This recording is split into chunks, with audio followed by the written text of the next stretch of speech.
جہاں نمرود، شداد، بخت نصر اور فرعون جیسے متکبر، ظالم اور عیش پسند بادشاہوں نے حکومت کی، وہیں اللہ کے کچھ نیک بندے ایسے تھے جنہیں اللہ نے زمین پر حکومت دی اور انہوں نے اللہ کی اطاعت کرتے ہوئے بے مثال حکومت چلائی اور لوگوں کو اللہ سے قریب کیا،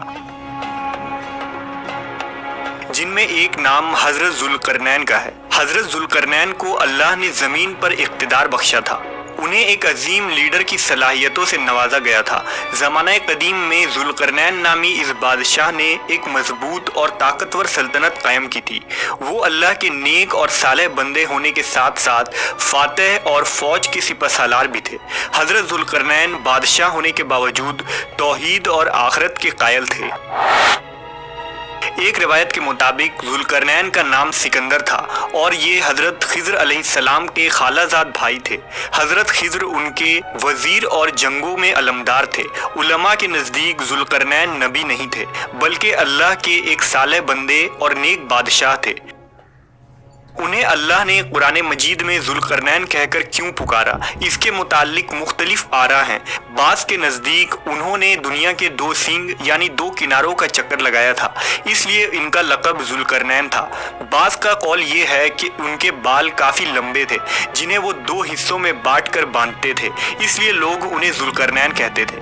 ایک قول یہ بھی ہے کہ ان کے تاج پر دو سینگ بنے ہوئے تھے، اس لیے ان کا نام ذوالقرنین ہو گیا۔ قرآن مجید میں حضرت ذوالقرنین کے 3 سفر کا حال بیان ہوا ہے جو سورہ کہف میں تفصیل سے موجود ہے۔ یہ سفر نہایت ہی عجیب اور عبرت خیز تھا۔ حضرت ذوالقرنین نے پرانی کتابوں میں پڑھا تھا کہ سام بن نوح کی اولاد میں سے ایک شخص آب حیات کے چشمہ سے پانی پی لے گا تو اس کو کبھی موت نہ آئے گی، اس لیے حضرت ذوالقرنین نے مغرب کا سفر کیا۔ آپ کے ساتھ حضرت خضر علیہ السلام بھی تھے۔ وہ آب حیات کے چشمے تک پہنچ گئے اور اس کا پانی پی لیا، مگر حضرت ذوالقرنین کے مقدر میں یہ پانی پینا نہیں تھا، وہ محروم رہ گئے۔ اس سفر میں آپ مغرب کی جانب روانہ ہوئے۔ آپ نے وہ سب منزلیں طے کر کے ایک ایسے مقام پر پہنچ گئے جہاں سورج غروب کے وقت ایسا نظر آیا کہ وہ ایک سیاہ چشمہ میں ڈوب رہا ہے، جیسا کہ سمندری سفر کرنے والوں کو آفتاب سورج کے کالے پانی میں ڈوبتا نظر آتا ہے۔ وہاں ان کو ایک ایسی قوم ملی جو جانوروں کی کھال پہنے ہوئے تھے، اس کے سوا کوئی دوسرا لباس ان کے بدن پر نہیں تھا، اور دریائی مردہ جانوروں کے سوا ان کی غذا کا کوئی دوسرا سامان نہیں تھا۔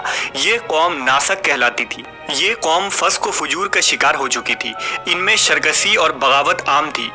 اللہ رب العزت نے ان کی سرکشی پر حضرت ذوالقرنین کو فرمایا کہ یہ تمہاری مرضی ہے کہ انہیں سزا دو یا ان کے ساتھ اچھا سلوک کرو۔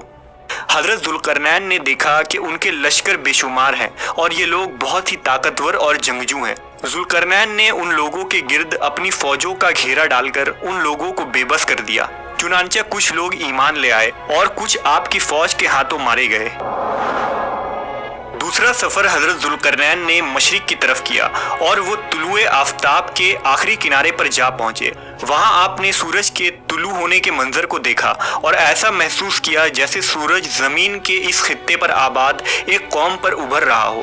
یہ لوگ بغیر لباس اور مکان کے غاروں میں رہا کرتے تھے۔ ان کے پاس سر چھپانے کے لیے چھت تک نہیں تھی۔ وہ بے سہارا، کمزور اور لاچار لوگ جانوروں کی طرح غاروں میں زندگی بسر کر رہے تھے۔ حضرت ذوالقرنین نے اس قوم کی تربیت کی، ان کے لیے لباس اور چھت کا بندوبست فرمایا اور عزت کے ساتھ زندگی گزارنے کے جوہر سکھائے اور اس قوم کی تمام ضروریات کا انتظام فرمایا۔ حضرت ذوالقرنین نے یہاں اپنا سفر ختم نہ کیا بلکہ وہ شمال کی طرف بڑھے اور شمالی جانب میں وہ قفقاز کے پہاڑی علاقوں تک جا پہنچے۔ وہاں انہیں قوم ملی۔ ان لوگوں نے حضرت ذوالقرنین کے حسن سلوک سے متاثر ہو کر یہ التجا کی کہ پہاڑ کے اس جانب ایک قوم آباد ہے جو یاجوج ماجوج کہلاتی ہے۔ یاجوج ماجوج حملہ کر کے ہر وقت انہیں پریشان کرتے رہتے ہیں۔ اگر ممکن ہو تو ان کے 2 گھاٹیوں کے درمیان جو درے ہیں انہیں بانٹ دیجیے اور اس سلسلہ میں جو لاگت آئے وہ ہم دینے کو تیار ہیں۔ چنانچہ حضرت ذوالقرنین نے ان کی اس درخواست کو منظور کر لیا اور کہا کہ تمہاری مالی امداد کی مجھے ضرورت نہیں، اللہ کا دیا ہوا بہت کچھ موجود ہے، البتہ کچھ مزدور تم مہیا کر دو تو میں ایسی دیوار بنا دوں گا جو نہایت ہی مضبوط ہوگی۔